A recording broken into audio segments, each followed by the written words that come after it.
Hi, everybody. Welcome back to our next episode of A Father's Love Healing Through Heartache. I'm Dan, Jameson's dad, and want to say hi to Chris Laparty. Hi, how are you guys? Hey, what's up? And just welcome back to everybody. Thanks for listening.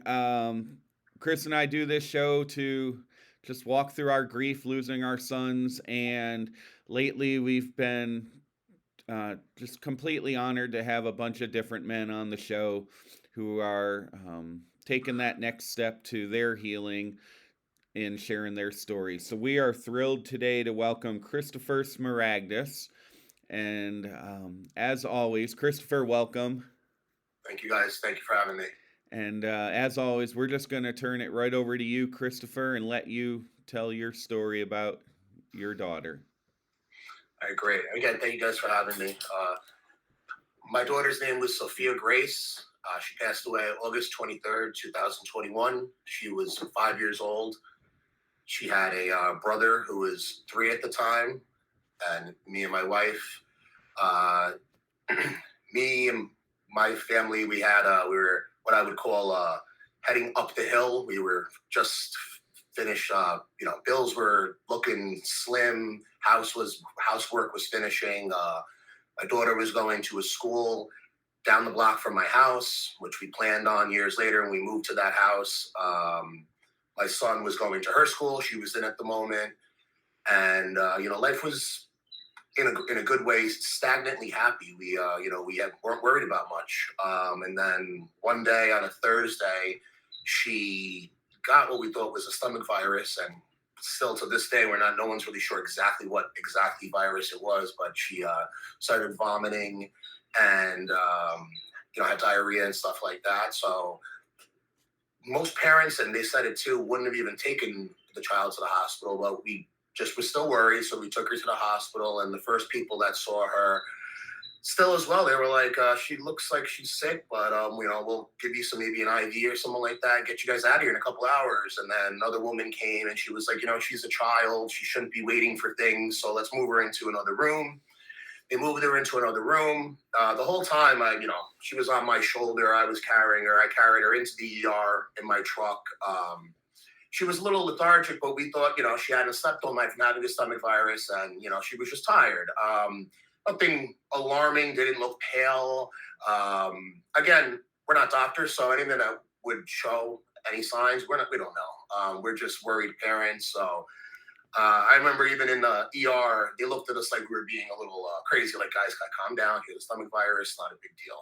So when we got to the second room, we were sitting there, and I was looking at her. My wife was looking at her, and looking back at things. Thank God we were together.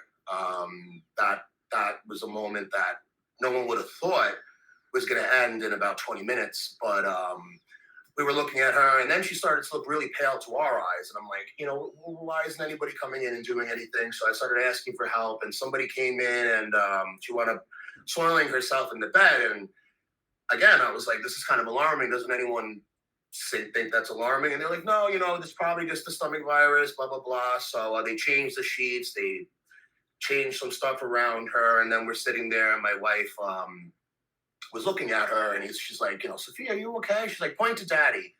And she pointed to daddy, which was me. And then her hand dropped. And when I looked at her, that was it. That was the moment her head dropped. I, obviously screamed. About 10 people, eight to 10 people rushed in. My first questions were, where the F was everybody? Where the hell have you guys been? We sat there for 45 minutes with no IV, nothing. They just changed the shit that she shit. And so then they worked on her, and we were in a section of the hospital where other people were, I guess, either staying because it was, critical care of some sort, or, but they worked on it for about an hour and a half, and we sat there and watched it, which was absolute torture. And they had to start getting people out of the area. Things didn't go exactly to protocol, I would say, because other doctors came down and were telling them to stop. At one point, through the madness, even I could tell from where I was sitting with my wife that her feet, would change color already. But they kept going. Not really sure why. But after about an hour, they had told us, we're not sure what's going to happen. We can't get her heart to keep going after without us doing it. They switched out about seven people, pumping her heart for about an hour. Then they did it again for about another 20 minutes. And again, another doctor came down. And at this point, there was a lot of screaming. A lot of people were had to leave other rooms because me and my wife were, it's fucking torture. I'm sorry. Um, and and that's pretty much it. At some point, they stopped. They told us the bad news. My wife, she screamed.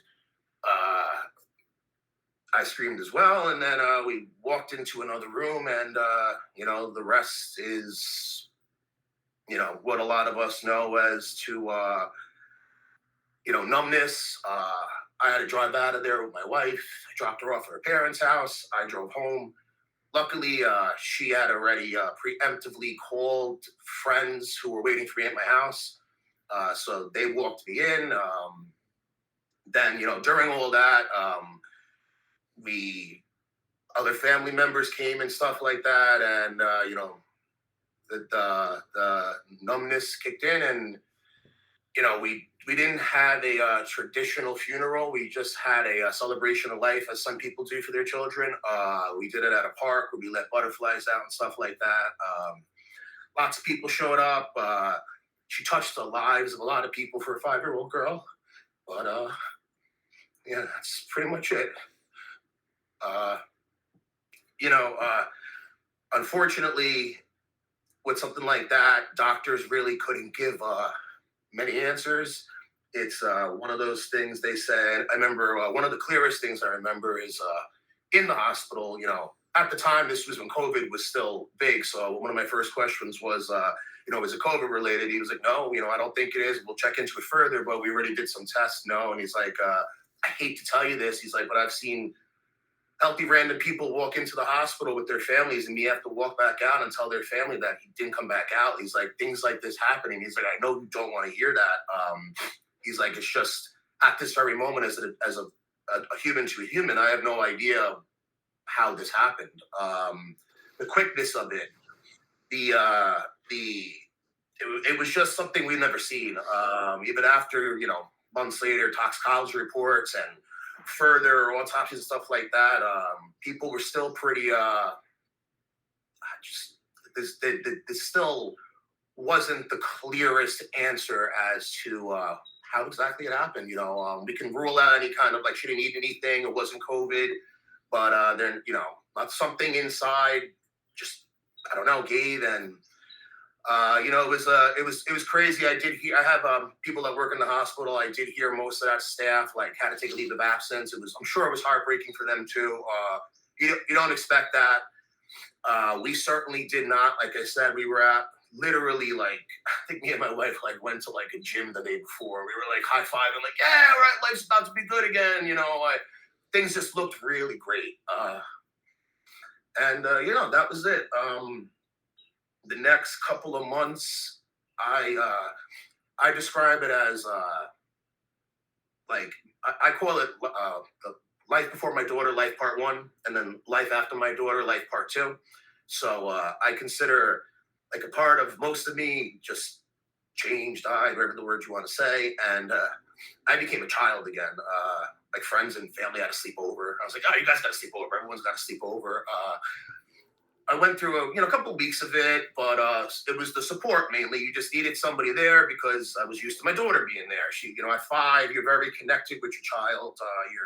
You're teaching them things. You're learning from them. You see so much that you don't really see in yourself anymore because she's so pure and wonderful. And so the next weeks after people started sleeping over, it became a game of like people making rounds of stopping over, and that's how I dealt with it. My wife was a little different, which again is a whole other subject, but she dealt with it more of on the isolated side, which didn't cause any issues mainly, but we just had to accept the fact that I'm a guy that needs to have people over. She's a person that wants to be by herself a little bit or with me alone or something. So that was an interesting I wouldn't call it a hurdle, but something that you had to narrowly move around. She didn't want to hurt each other's feelings, and There were times where you would argue and you'd stop and be like, "There's no reason to argue about this. We're projecting." Um, the weeks after that, that followed, my son being 3, it was heartbreaking at him to first, and he then developed whatever you would call it, fantasy, spirituality. I'm not really sure. He started seeing her in his dreams as angels. He started seeing her in the car next to us when he would be driving and saying she's flying next to us. He would say her name in the middle of the night while we were sleeping, which of course would be torturous for me to hear. But he handled it. I call him my wise little Buddha because he handled it in a way where, like it was inspiring to me because they were inseparable. That was his best friend. Uh, any pictures, any videos you saw, she bottle fed him. She would, he called her honey because we used to call her honey, and she called him buddy because we used to call him buddy. They rarely called each other by their names. So they had nicknames for each other. They were absolutely inseparable. They were very close in age and close in size. She was a tiny little girl. He was a big little guy. And they absolutely adored each other. It was, pretty rare to see two boy and a girl just bond like that. So we were very worried about him, and he took a very strong sense of spirituality or something fantasy to it, and believed things and just kept going forward. And when he would bring her up and then look at me and be like, "Oh, I don't want to talk about it. I don't want to make you cry." And I'd be like, this kid is like, how's this 4-year-old kid like that conscious to know? Like, and it was really blew me away. But we had to take him on. He was used to watching TV with her and going to sleep with her at night, so we had to take him on wagon rides around the block for like 2 months. Me and my wife, and her father, and me and my wife, and my mother. He'd have to go on the wagon ride, and we'd have to go around the block over and over and over again until he'd fall asleep in the wagon. Then we'd have to pick him up and bring him in the house. While he was in the wagon, he'd talk to the stars and do other stuff, which the reason why I even bring it up is I'm not sure if it was therapeutic or torture for me, but it probably in the end was therapeutic because it made me face things that I probably didn't want to talk about to him. And he would talk to me about them. I certainly wasn't able to look up to the sky and be like, my daughter's an angel. I can see you from there. Everything's okay down here. Nowhere near ready. But he was, and that's what he was doing. So that it also led to us not going back to the second floor of my house. I don't know if other parents dealt with that. Me and my wife and my son, I mean, for the first like 5-6 months, I'm pretty sure we all slept together or scattered on couches and blow up mattresses in my garage, which is like a little hangout movie room, which I'm in now, my office. We put a blow up mattress in here and slept in here. Sometimes we slept in our playroom, our living room. We didn't go upstairs for months. That bedroom was unoccupied for at least 2 months. Unfortunately, during all this, like I said, we were reaching that high point. There was workers that were 2 days away from finishing some work. So there was a little work that they had to finish. When they came back, me and my wife had to make the decision, do we finish the work they started or do we have them give my son a room? And it faced us with what I consider an early decision, because I know most parents don't deal with this. I'm not sure which the right or wrong answer is, and it doesn't matter. We had to think, do we give our son his own room or do we give that other half of his room to his sister and leave her stuff there?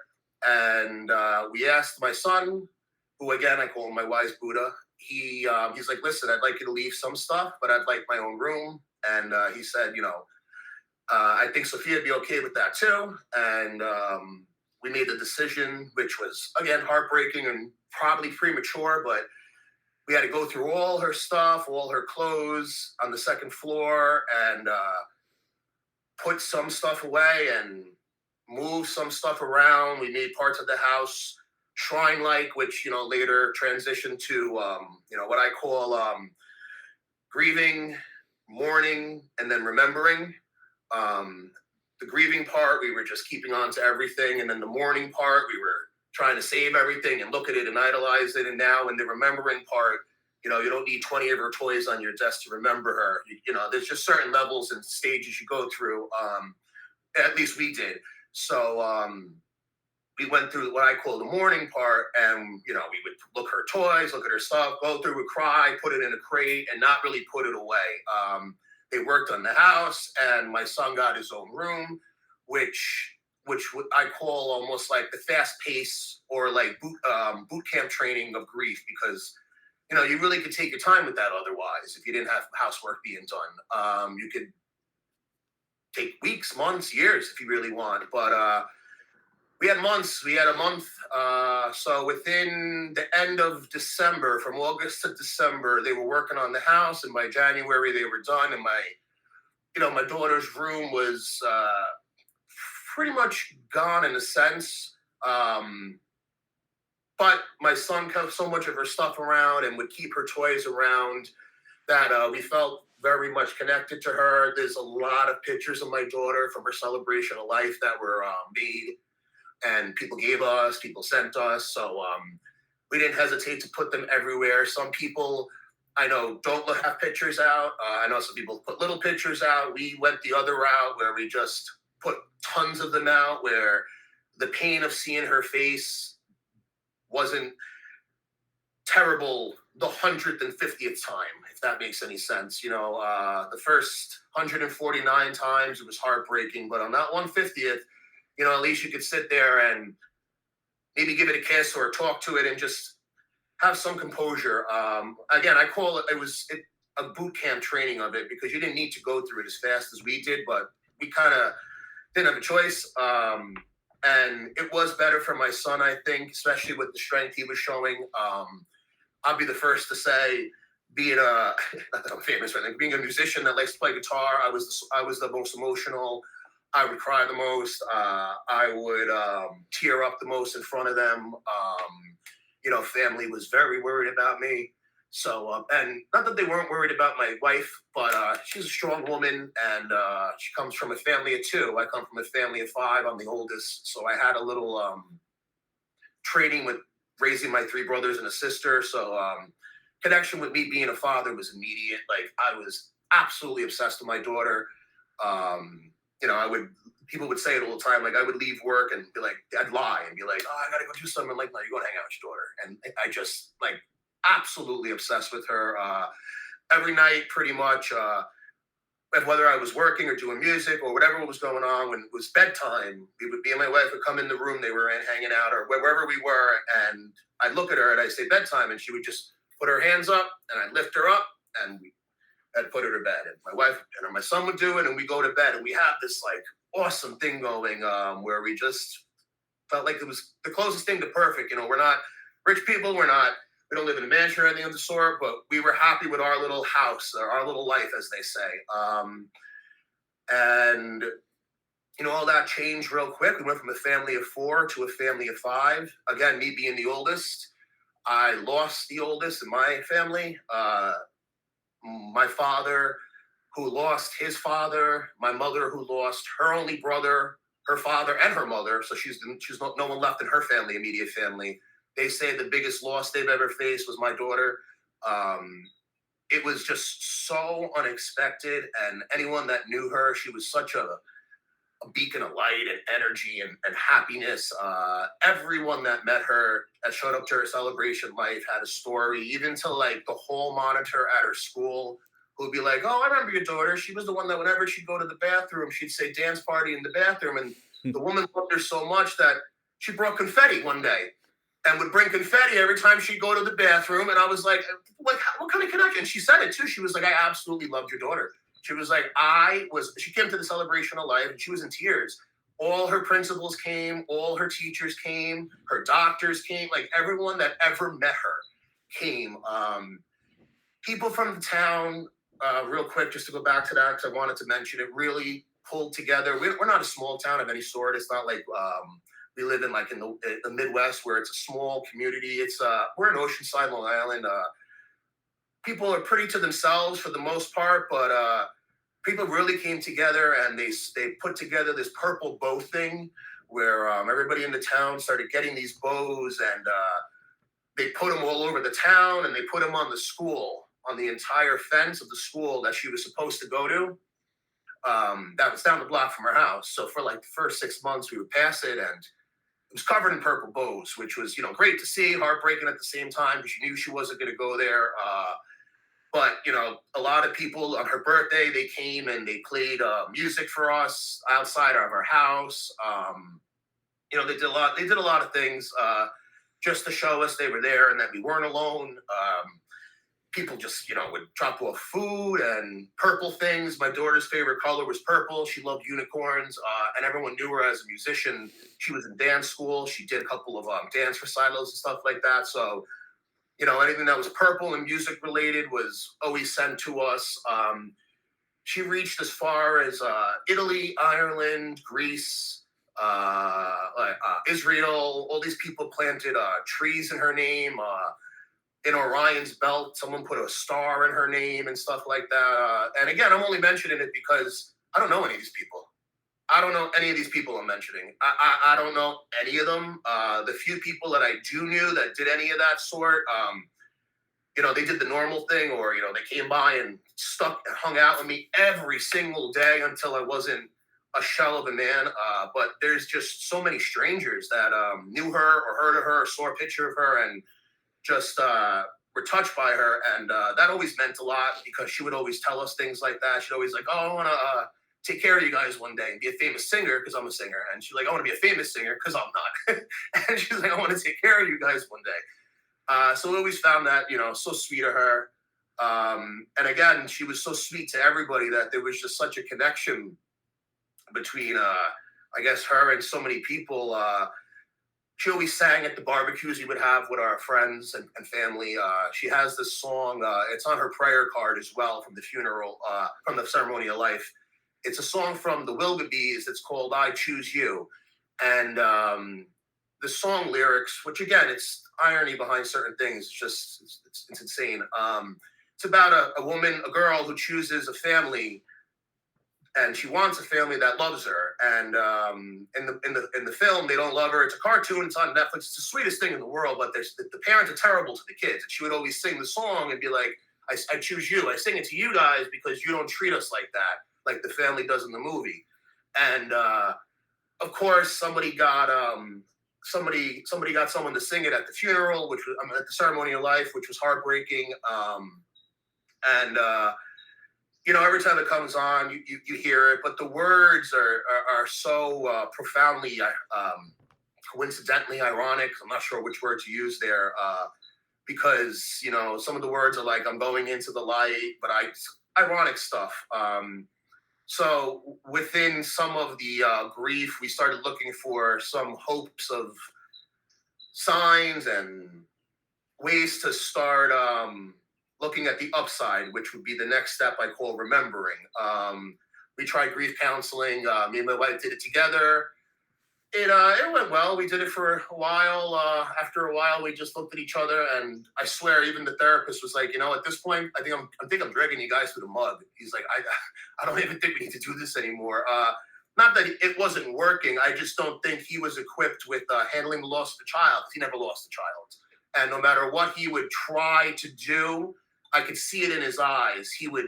There'd be a sense of almost feeling bad when he'd bring up certain things and we'd be hysterical crying, and he'd be like, "Oh, I'm sorry." And I'd be like, "No, don't be sorry. We want to talk about it." But it was foreign territory to him. So it was really, it was great for us, but, it definitely wasn't the best. And at the time, COVID was just so heavy. Nobody would meet any kind of hope or any of those other places we reached out to. Nobody was meeting us. Even the therapist we were talking to was on a Zoom call. I don't think we were able to meet an actual human being from August until February that we didn't know already or were related to or didn't stop by on their own will. Any kind of friend that, like a friend of a therapist that reached out, or I have a friend's mother. She's a nurse, and she reached out to a therapist, a grief counselor, and he was like, "Yeah, I can't meet you guys. I can do it over the phone." And I'm like, I don't think that's going to work the same, guys. They didn't realize, especially at the time. We just needed something. And at that point, we just kind of, we honed in on each other. Me and my wife at around the February mark, where we couldn't get anyone to meet us. We couldn't get any kind of grief counseling. We couldn't get it into anything in churches or anything like that. We decided to take a risk on each other, and we went out to the Poconos and we spent the weekend together because we were still foggy. We weren't sure which route to go in. Are we going to be grieving forever? Are we going to be looking for counselors forever? Are we going to be in therapists forever? And is that what's going to make us happy, or are we going to look to each other and maybe look for some happiness there and go from there? So we went away for a weekend to a really nice resort in Poconos. It was nice and spiritual. It was beautiful mountains, and we didn't do anything. We turned the phones off. We checked in on our son, and we came back, and we felt somewhat better. We brought.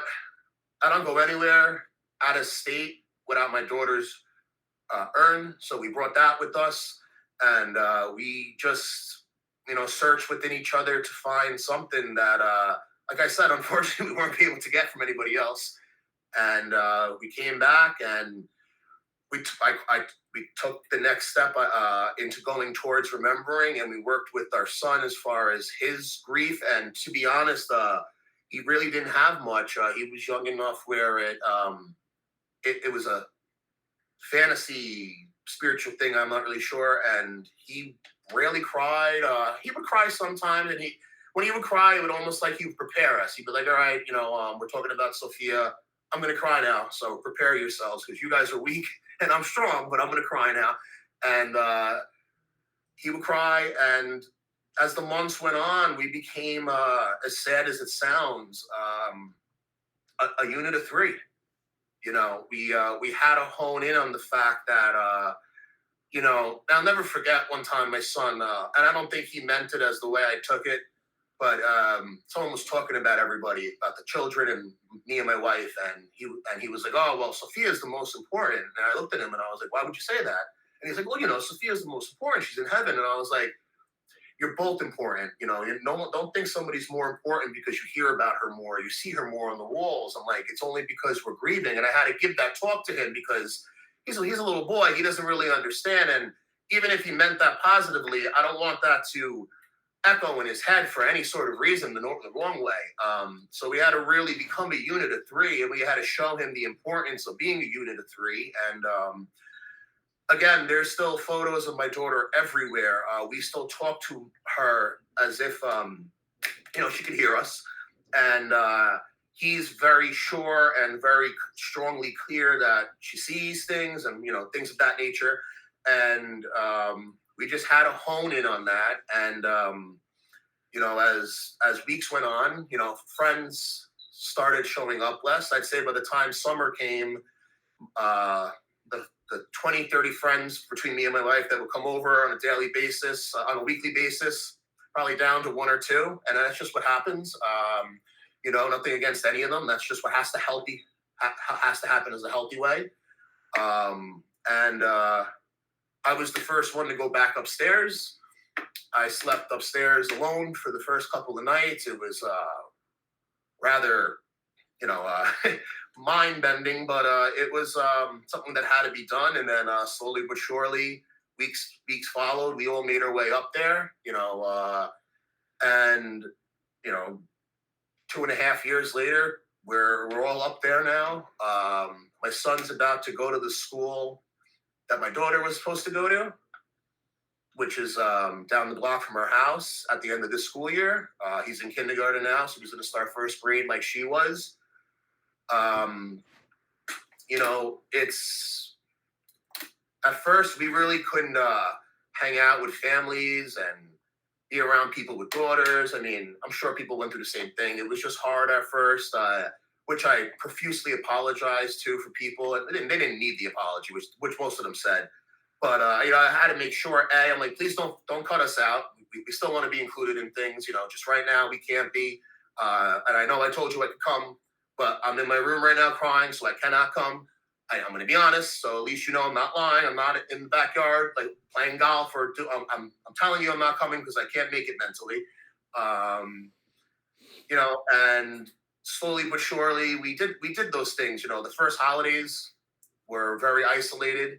You know, I don't want to say we were cold, but we were numb. So it was like we're gonna stay home alone. You want to come here, come here. If you don't worry about it. We're gonna be here.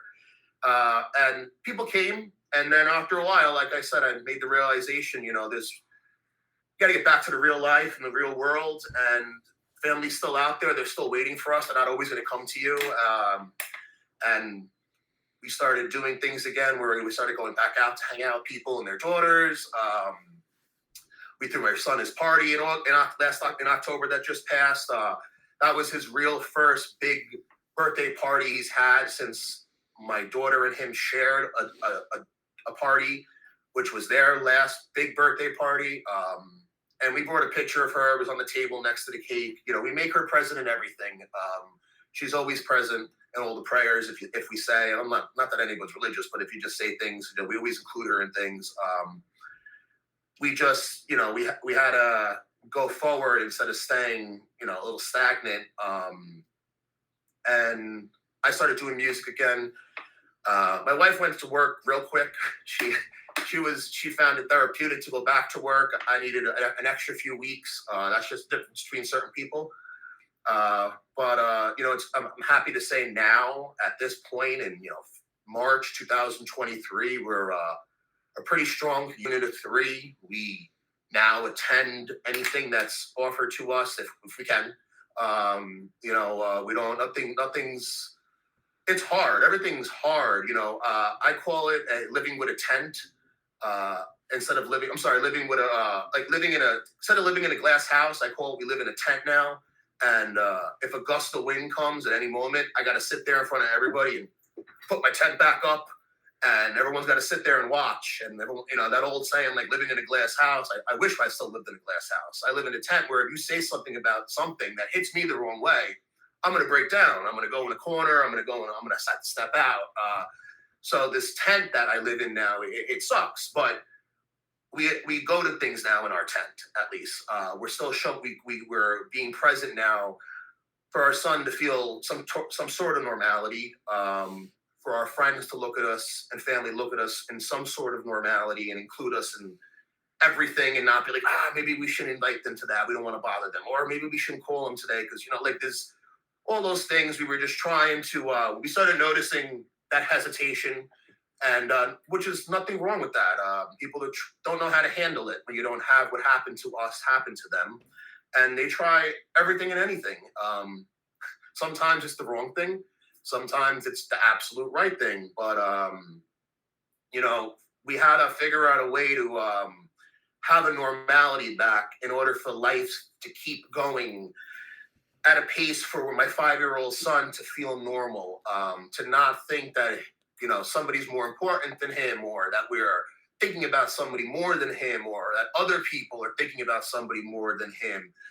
Because he went to her school for kindergarten, the whole school was talking about her. They put stuff up on the walls in the school that'll be there forever.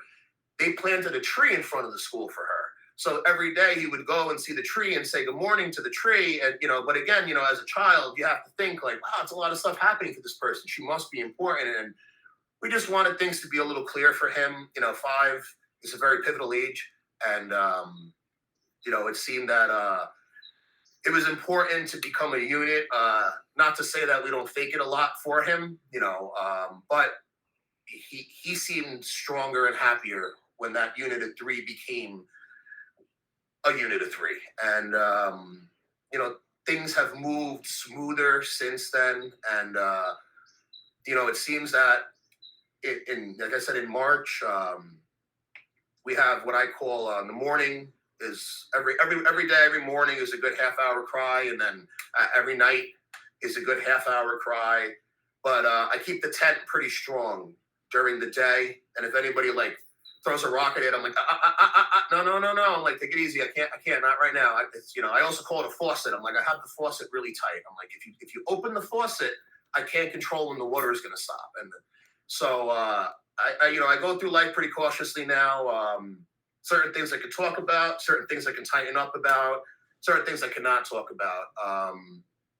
And it's been, I would say, a very mentally mind splitting journey, but it's if you, there is a possibility to regain some sort of consciousness if you talk to people like yourself and have a certain presence around you, instead of isolation, which is what I found was keeping us in a rut in the beginning. Well, Christopher, man, you went through a lot. Sounds like Sophia was an amazing little girl.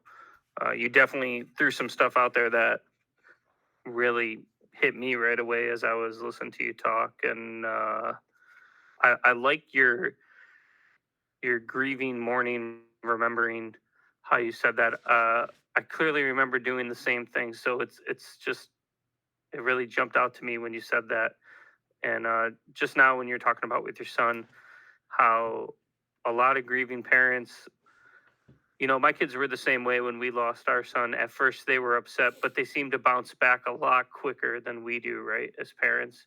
And I think you're right too. There was a point where I know I was just putting on a face for them to get through to make life somewhat normal again, and they started progressing and doing a lot better when I did that. But it's not easy, right? I mean, we're still in that deep grief and pain, and they're ready to go. My kids would be like, Dad, let's go bowling, let's go fishing, let's do this. And I'm like, bro, I don't even want to get out of bed today, man. Like, but you Heartbreaking. got you got to put the face on for them sometimes. And so I feel for you, brother. That's definitely, a lot of stuff. And I know just listen to your story, Dan has some similarities as well. The hospital really hit me when you were talking about that. That hit me pretty good. I had some tears in my eyes there because we have a lot of similarities in our stories. Sorry. Yeah. Dan? Same thing. Your story is a very big mix of Chris and my story together with how sudden it happened and then the issues in the hospital with the care and your perception of were they doing all they could. It's a big combination for both of us. So you hit us both pretty hard. Yeah. So I there were a couple things that I really stood out. I guess um yeah, your therapeutic versus torture. I think we've all probably been through that and continue going through that cuz yeah, we've got to be there for our other kids and it's torture and it's nothing against the love we have for our kids and our desire to be with them, but it's our ability to grieve a loss that's completely different for them. And they do. Kids bounce back so much quicker in many cases. So that stuck out to me. Um, I I you referred to it as a boot camp, and I haven't ever thought of that before. I thought of it as grief in that way. I think that's a perfect analogy. That yeah, when you lose a child, it's boot camp, and I've never been in the military. Maybe Chris can share something there, but I thought that was a perfect analogy. That it's literally survival, right? Yeah. Somebody had asked during that when I made that analogy. They were like, how are you surviving? And I said, let me give you a pretty good example. I'm like, imagine like we're all at war, and all of a sudden I get my leg blown off. I'm sorry, I said both legs. Both legs are blown off. I'm like, but you figure out a way to patch them up. But the line is still all the way up there. Now you're gonna walk there. I still have to get to that line. So that's life now going forward. I'm like, think of it like that. I'm like, I gotta crawl to the end of that line now, and you're still gonna walk. I'm like, I'm next to you still, but now I'm down here and I'm sitting there crawling through the mud with no legs. I'm like, that's the best analogy I can give you, which is in no way, shape, or form to take anything away from military and like that. I'm not saying it like that, but I'm just a mental state. you just feel so handicapped all of a sudden. Anything that's brought up to you or anything that mentions your daughter or things of that nature, it hits you hard, and you're crawling forever now, and that's it. And that was the best way I could have put it. I like that too. I just had the conversation again this week with somebody about when we say we're okay. And a lot of people hear that and they're like, "Oh, great." And it's like, you are not understanding that for me being okay is I got out of bed and I went to work today. Right, It exactly. is a completely different level than what your okay is. So I think the picture you just created there is helpful. Yeah. Yeah, that makes a lot of sense. I like too how you said part one of your life and part two of your life. Wow, that really resonated with me a lot because I think about it a lot. Like, and I also really like the stagnantly happy that you said that you had before. I think that resonates with a lot of grieving parents. It's the normal craze, right, of just raising kids in this hectic world, but you're happy, right? And then the grief hits you so hard, so quick, and you think about that part one of your life so much, and now you think, how am I going to get through this part two without my kid? And like you said, very difficult. You have some great analogies that really put it out there to people listening, like of the way it is. That being said, you're still pretty early in your journey. I mean, it being 2021, losing Sophia, how are you doing overall? Are you it sounds like you're doing somewhat better because you're starting to take the steps moving forward. But what do you do for yourself, like to get through? Do you seek counseling? Do you just talk with friends? What works best for you, and what kind of advice could you give to parents that are maybe around the same time frame, a year to a year and a half, close Uh, to their 2 year mark? for us, mainly, I'm trying to think how the best way that would be described this. We went through, I guess, everything in a sense. We tried one-on-one counseling.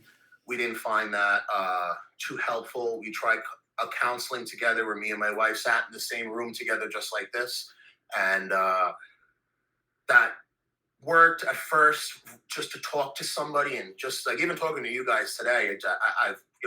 The crying that I had at the end was a different cry because I don't really get to talk to parents in depth like this, or even when they do ask, they don't ask to hear your whole story like I just said.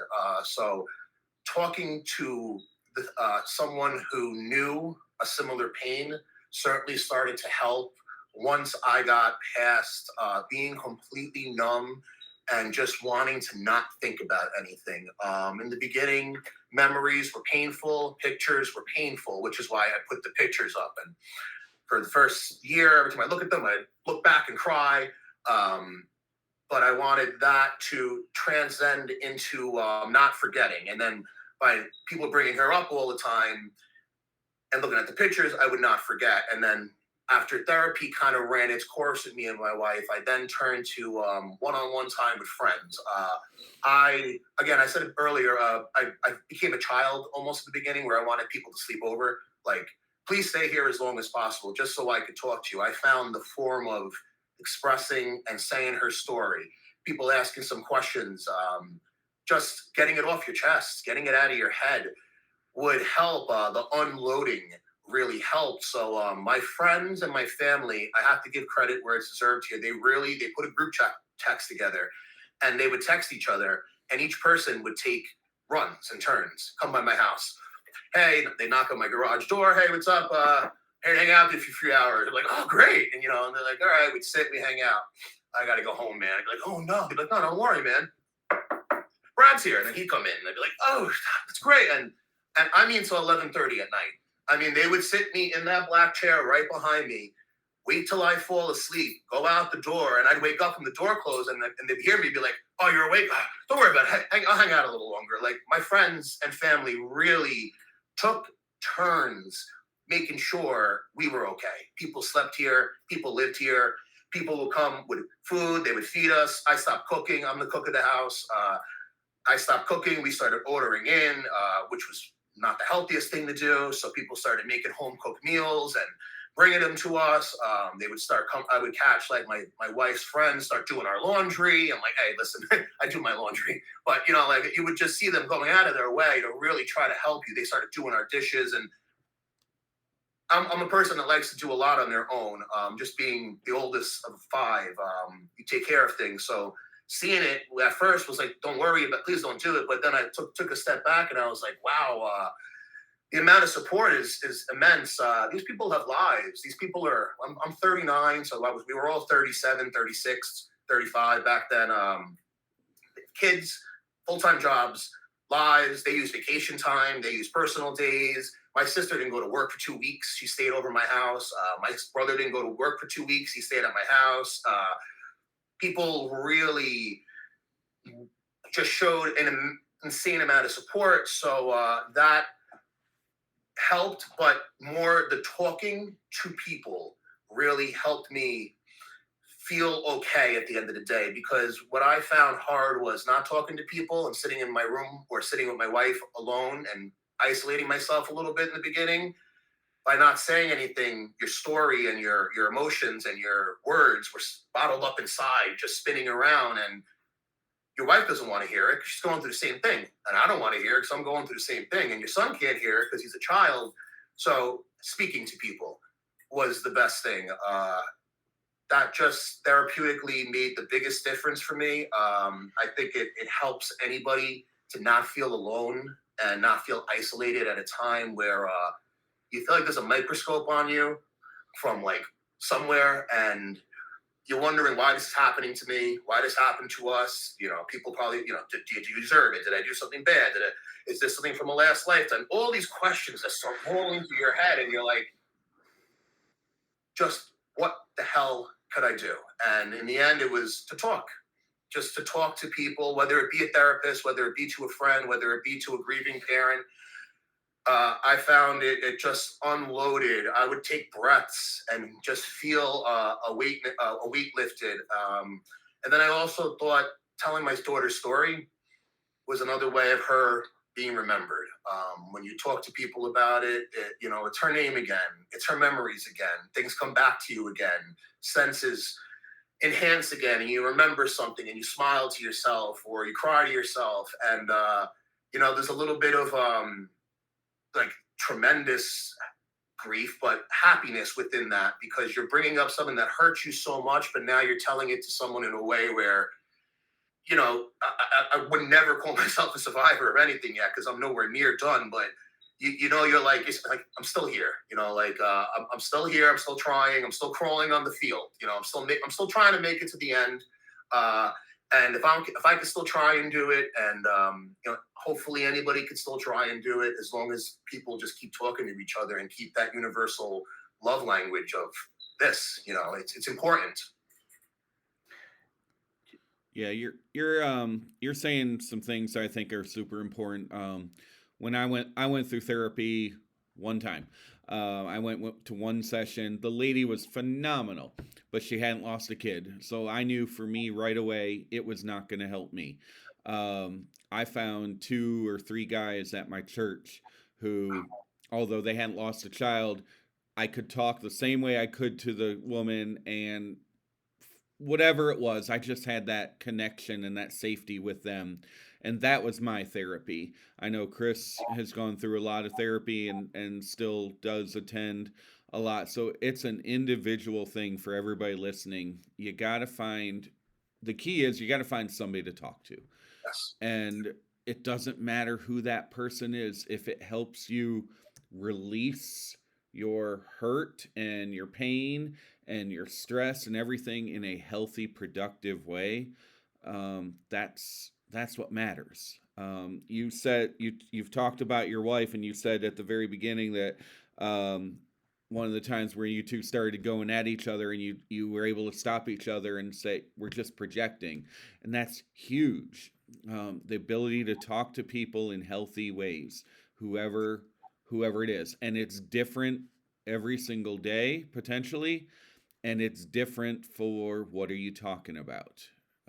The subject changes the person that can help. So I appreciate you saying all that, Absolutely. because I think that's so critically important. And then also just highlighting again, we've talked about it many times, of the people in our lives. Um, and I still get it. We just crossed our 4th year this past Monday. Still get people that say, I don't know if I should talk about him because I don't want to hurt, or I don't want to make the sad any worse. And there is no way that you can make the sad any worse than it already is. We're going through hell. There's a real good chance that there's going to be tears if you talk about our lost loved ones because of what it is, but it helps because you're not, as you've said so many times, Christopher, we're not in isolation. And we know that somebody is there, somebody recognizes our pains, and somebody's saying our child's name and keeping them alive. And you said it too. It most of the time it'll put a smile on our face. It'll warm our heart for that instant. And if enough people do that, stop worrying about the tears that will come, those little nuggets of warmth in our heart and those little smiles are tremendously helpful in helping us get it through every moment of the day. So keep our children's memories alive, and do talk about them. Yeah. Yeah, and also, I mean, that's why Dan and I started this podcast, and that's why we want people to come on. I mean, really, we want dads to have that opportunity, or anyone really, but we focus on dads a lot because we're dads, to be willing to share those emotions. A lot of times, dads are afraid to share those emotions.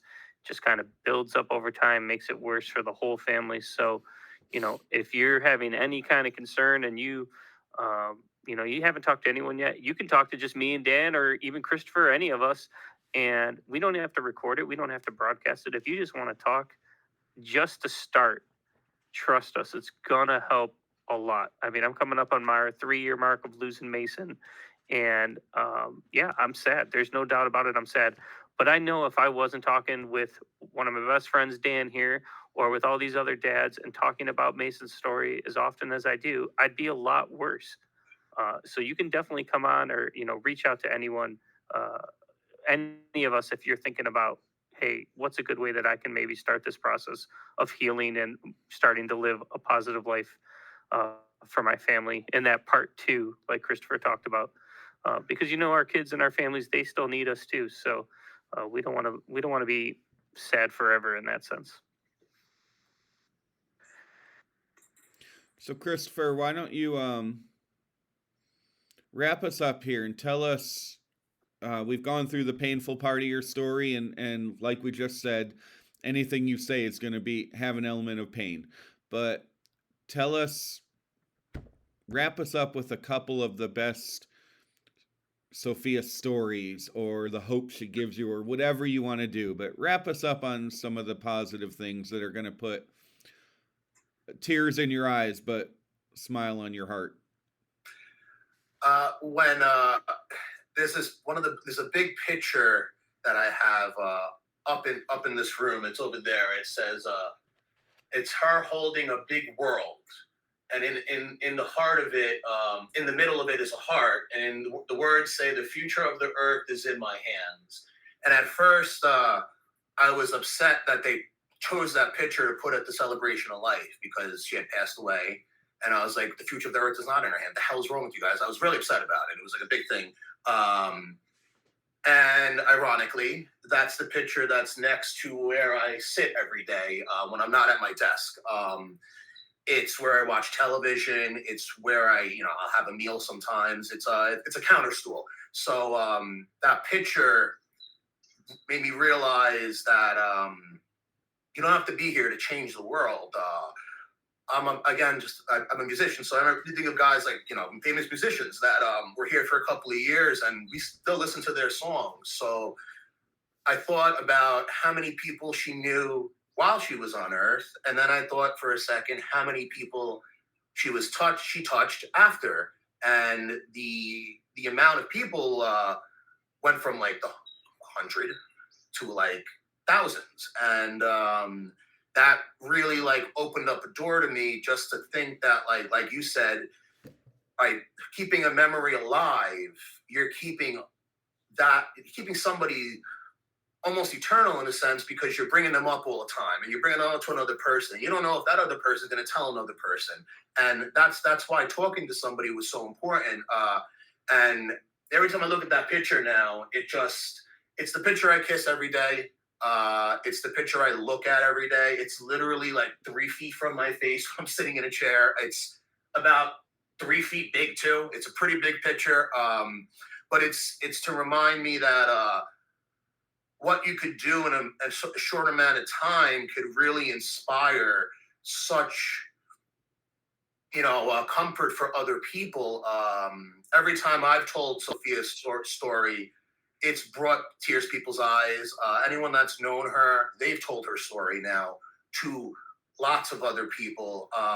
And there's something within that sadness that there's like a life in it. Like how a story or how her name continues to be said, even though on this world she may not be here anymore. I find that, talking to people is so important, because by doing that, you're keeping that name alive, and you don't know how far that goes. You don't know how many more people we will talk to, and that will talk to other people that will help somebody. I know joining your group was probably one of the best things ever. And the reason why I joined it was because I remember posting in another group some stuff, and I got bashed. They were like, "Oh, you're a man. You don't know what it's like to lose a child." I was like, "Whoa, whoa, hey, whoa!" I was like, I didn't even mean it like that. And I literally went and looked. I think someone may have commented, but I'm pretty sure I went and looked for like grieving fathers. I didn't want to be bashed again. It was crazy. So I think it's important just to talk and to listen and not to judge, and be open-minded and realize, no matter what, any form, loss is loss. And, it's important to be conscious of the person that lost someone, that they're, like you said, we're trying every day. And it's not easy, but we're still trying. And, it's important to keep trying. That's the best way to look at it. Yeah. Well, Chris, I want to thank you for coming on. I think you did amazing telling Sophia's story. I know she'd be extremely proud of you, and I'm sure you gave me some advice. And I'm 100% positive for those that are listening that they're going to get some solid advice going forward through their grief, and hopefully we'll be able to all keep moving forward, and we'll live as happy of a life as we can, even though we're missing our loved ones so much. So thank you to you for coming on, Dan. Likewise, Chris.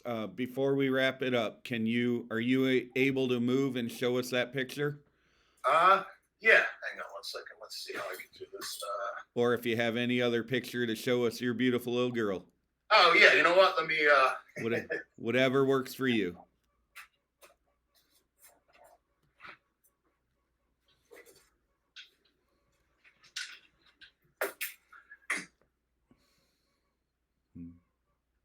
Precious. Yeah, she was, and this was her and me with, sorry. So she was such a little, like, she reminded me of, like, you ever see that movie, The Trolls movie? Mm-hmm. She reminded me of Poppy from Trolls. That's the kind of personality she had. And I'm not joking, that was her favorite character. And that's what she would say she was like. After she passed away, I remember me and my wife were heading into the garage to just probably sit and cry in our own tears. And we saw some star, and it was all like kind of like a rainbow. And I remember saying, it looks like her up there, like having a poppy party, like a Trolls party. So she has such a beacon of energy in life that, like, I can't think of her without having some sort of like happiness with that sadness, because she was just the happiest thing I've ever met. She was a part of myself, at least, that I didn't know existed. So she was just incredible. Like I'm honored that I got those 5 years with her, because they were by far the best 5 years of my life. I know I said it before, but I was obsessed with my daughter. Like all my friends thought we were gonna have. I come from a family of five. Everyone thought they were gonna have a boy. I was gonna have a boy first. I had a girl, and I was the happiest guy in the world. Like I told all my friends, and she was the best thing that ever happened, and she's always remembered over here. Really. Well, thanks for sharing her with us. Yeah, I know you hit both Chris and I today because your story, a lot of pieces of it intertwine with ours very closely. So thanks for sharing. We know it's hard. We do want to encourage anybody if you're looking to take that next step. It's not easy to talk about it, but it does help. So reach out to Chris Laparty, to Christopher John, or myself, and let us know if you just want to talk to somebody that's going through something similar. We're happy to be those ears and listen. You can reach out to me at info@jamesonsjoy.org. You can reach Chris Laparty at chris@milesformasonmemorial.com. And we can certainly connect you to Christopher John if something he said spoke really closely to you, and you want to talk to him directly. Shoot us a note. We'll get you connected. And we just want everybody to get that help and take those steps.